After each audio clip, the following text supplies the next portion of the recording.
araw sa lahat. Ang tatalakayin natin ngayon ay tungkol sa mga elemento ng tula, ang sukat, tugma at talinghaga sa tula. Una ay ang sukat. Ito ay isa sa mahahalagang elemento ng tula at ito ay tumutukoy sa bilang ng pantig sa bawat taludtod. Pag sinabi nating pantig, ito ay ang syllable sa English at taludtod naman ay yung verse sa English. Ang karaniwang bilang naman ng pantig sa isang tula ay meron tayong 12 or 12, 16, 16 at 18, 18. Ngayon ay matutunghayan natin ang isang halimbawa ng taludtod galing sa isang tula na may pamagat na isang punong kahoy. Sa ating halimbawa ay meron tayo dito mababasang organong sa loob ng isang simbahan ay nananalangin sa kapighatian. Ngayon ay matutuklasan natin kung paano ba bigyan ng sukat ang isang taludtod ng ating tula. Sa ating unang taludtod, organong sa loob ng isang simbahan at yung pangalawang taludtod naman ay nananalangin sa kapighatian. Now makita ninyo na both anat duha ka taludtod is may 12 ka pantig. It means yung 12 ka buok nga anha amo yun ang ato gihanap na sukat sa ato taludtod. Simple as that, imo da iphon kung pila ka buok ang syllables na yaon sa imo verse and amo ni siyaan sukat. And remember, isab ninyo na may gitawag kita na sisora. Ito ay ang saglit na tigil sa gitna o sa ika-anim na pantig ng bawat taludtod. So yao makita ninyo sa examples 6 and 7, yao ato nga makita na pause or gitawag nato na sisora. Ngayon, dito naman tayo sa pangalawang elemento ng tula at ito ay ang tugma. Ang tugma ay nagbibigay ito ng ganda o rikit sa isang tulang may sukat at tugma. Ito ay ang pagkakaroon ng pagkakapareho or magkakasintunog, parihan sound sa ato dulong pantig. So, nga di may ato duha ka uri ng tugma. Una ay ang tugmang di ganap at pangalawa naman ay tugmang ganap. Tanawa sa inyo book sa page 165 an example ng ato tugmang di ganap. Pinipuntuho kung bayan ay paalam, lupang iniirog ng sikat ng araw, mutyang mahalaga sa dagat silangan, kaluwalhati ang sa ami pumanaw. Okay, amay na example sa ato tugmang di ganap. Ini na ko ipan circle. Amay na ato mga huling pantig sa ato taludtod. And then, makita ninyo, yaoy A, sila tanan, sila upat is may letter A, o yaong yan siya belong nga di sa ato magkakaparehong patinig. And then, tanaw nato nga di sa last na letters, or yung mga huling patinig, M, W, N, and W. Dili sila pareho. So, belong sila nga di sa nagkakaiba ang huling katinig. Now, if amo yaon ang format na inyo makita sa tula, it means siya belong siya sa tugmang di ganap. Next, ang tugmang ganap. May magkakaparehong tunog ang huling pantig o dulong pantig ng bawat taludtod. Tanawon da ninyo ang huling pantig or last na syllable ng inyo tula, and then identify kung pareho ba ang ila tunog.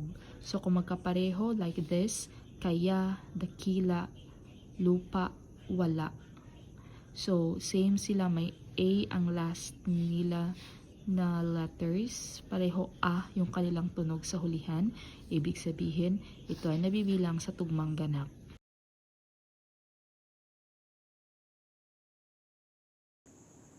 Pagtutulad, ito ay ang paghahambing ng dalawang magkaiba, subalit may pagkakaugnay ng mga bagay at ginagamitan ng mga pariralang tulad ng paris ng, kawangis ng, tila, sing, sim, magkasing at marami pang iba. Dito sa ating halimbawa, ang pag-ibig ay tulad ng isang ibong kailangang pakawalan upang pag nagbalik ito'y sadyang sa iyo nakalaan. Ang inihahambing dito ay ang pag-ibig at ang ibon. At yung ginamit naman na parirala ay ang salitang o ang pariralang tulad ng. Pag ito ang makikita ninyo sa tula, ibig sabihin ito ay nabibilang sa pagtutulad. Naghahambing ng dalawang bagay sa paggamit ng parirala. Dito naman tayo sa metapora. Ito raw ay tulad ng pagtutulad. Same kuno sila ng simile. Pero ang metapora ay naghahambing ng direkta. Ibig sabihin, direktang hinahambing ang dalawang bagay at hindi na raw ito ginagamitan ng mga panlapi at salitang naghahambing. So, dili na kuno siya gamitan ng tulad ng, paris ng, kawangis ng, tila, sing, sim, magkasim, at magkasing. Ang halimbawa dito ay ang kanyang puso ay bakal na pinatigas sa mga pagsubok ng panahon. Ang duha ka bagay na gi-compare is puso ug bakal. Pero makita nimo sa example na wa na siya magamit ng panlapi.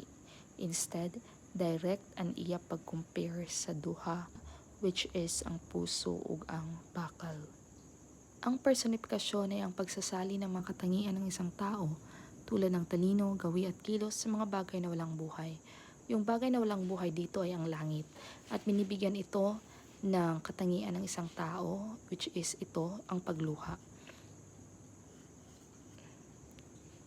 Next, ang pagmamalabis o eksaherasyon.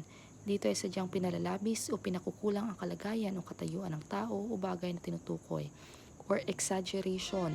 Halimbawa, lumuha ng dugo ang anak, subalit hindi na niya maibabalik ang nawalang buhay ng kanyang ama. Makikita natin dito, ang pagmamalabis ay ang pagpapakita ng lumuha ng dugo. Dahil sa katotohanan naman ay hindi pwede na lumuha ng dugo ang isang tao, or imposibleng lumuha ng dugo ang isang tao. Pagpapalit saklaw. Sa pagpapahayag nito ay maaring banggitin ang bahagi bilang pagtukoy sa kabuuan, at maari namang ang isang tao ay kumakatawan sa isang pangkat. Halimbawa, ninanais ng binatang hingi na ang kamay ng dalaga. Ito ay hindi tumutukoy sa paghingi mismo ng kamay, kundi ang tinutukoy dito ay ang pagpapakasal. Isa pang halimbawa, hindi ko na nais makita ang pagmumukha mo dito. Ibig sabihin, hindi lamang yung mismong mukha ang tinutukoy ng nagsasalita, kundi yung mismong tao na kanyang kinakausap ang ayaw niyang makita. Next is ang pagtawag. Ito ay ang pagkikipag-usap sa karaniwang bagay o isang dinaramang kaisipang para bang nakikipag-usap sa isang buhay na tao, isang tao gayong wala naman ay parang naruot kaharap. Halimbawa, pag-ibig. Tingnan mo ang ginawa mo sa puso kong sugatan. Ano yung tinatawag dito, or sino yung kanyang binabanggit dito? Yung pag-ibig. Parang tinawag niya yung pag-ibig na parang nasa kanyang harap. Ito ay ang pagtawag. Next, ang pagtanggi. Ito ay gumagamit ng panangging hindi upang maipahiwatig ang isang makabuluhang pagsang-ayon. Halimbawa, hindi ko sinasabing matigas ka, subalit nadarama kong pinatigas na ng panahon ang iyong puso at damdamin. Makikita mo rito sa ating halimbawa na may nakalagay dito na salitang hindi. So, ibig sabihin ito ay nabibilang sa pagtanggi. Hindi siya sumasang-ayon sa sinasabi ng nagsasalita na matigas siya, kundi pinalitan lamang niya ito ng mas makabuluhang pagsang-ayon, at ito ay ang pagsabi niya na pinatigas na ng panahon ang iyong puso at damdamin. So, ito ay halimbawa ng pagtanggi.